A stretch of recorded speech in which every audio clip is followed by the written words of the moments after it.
Okay, so today we're going to take you through the rear delts, so how to use them and the exercises.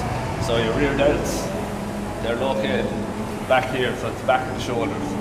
So they're really good. They're a part of the shoulder that is usually not very developed. So usually when people think of shoulders, they develop all the front and the side of their shoulder. So we're going to take you through a couple of rear delt exercises. So what people usually do with rear delt exercises, they'll do the exercises, but the way they're performing, they actually don't use their rear delts. So what happens is instead of using your rear delts here, they start to use a lot of the upper back and the scapula. So the first exercise we're going to take you through is a rear delt fly.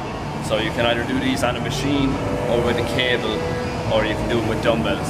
So one of the main points first for if you want to hit your rear delts is a thing called scapular protraction. So if scapular retraction would be pulling the shoulder blades back here.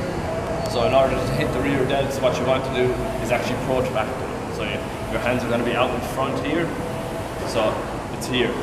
So that's protraction. So if you were to do retraction, pulling back, so you want to keep them protracted. So the second thing is then, when you're going to do the fly, when you're coming back, you only want to bring your hands to here where your rear delts are actually doing the work. So if you look here, so we're turning it this way. So if you look here, as he's coming back, rear delts are working. Once he comes back further, see in here the upper back starts to take over. So this is what people do wrong usually, is they actually come back too far. So you want to have shoulders forward, just bringing it back just to here. See the rear delts here are working a lot better. Upper back isn't working. Down. Good.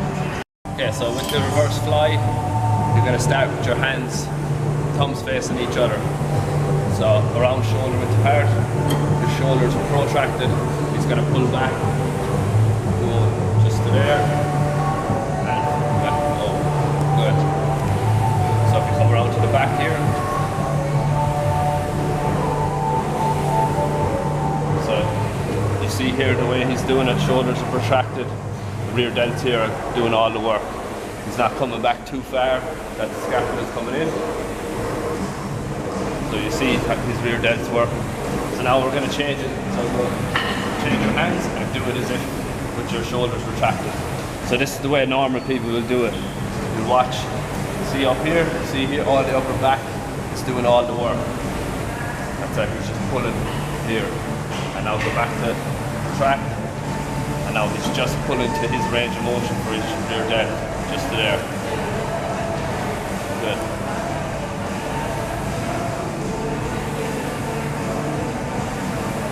That's the difference between having this position to neutral.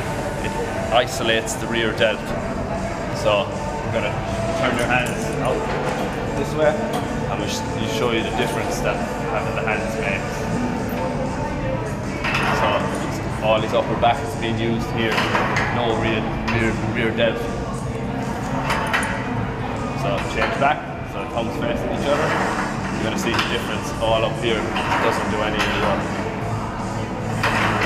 Good. He's getting tired now as well. So. Good. The dumbbell rear delt raise is the same principles as we were using with the cable. So Neil's going to show just the way you normally would do a dumbbell raise, what normal people would do. So usually they have their hands out, and you can see here all his back is working. So if you really want to hit the rear delt, what you're going to do, let the shoulders hang down so you're contracting, turn your thumbs into each other. It's going to shorten the range of motion. So you see, yeah, and just come up. So you see the difference down. So you don't want to come all the way down, so you shorten. What happens if you come up too high, you're taking all the tension from the rear delt and you're moving it to the upper back. Once you do these properly, you know, because they really start to burn after about 7 or 8.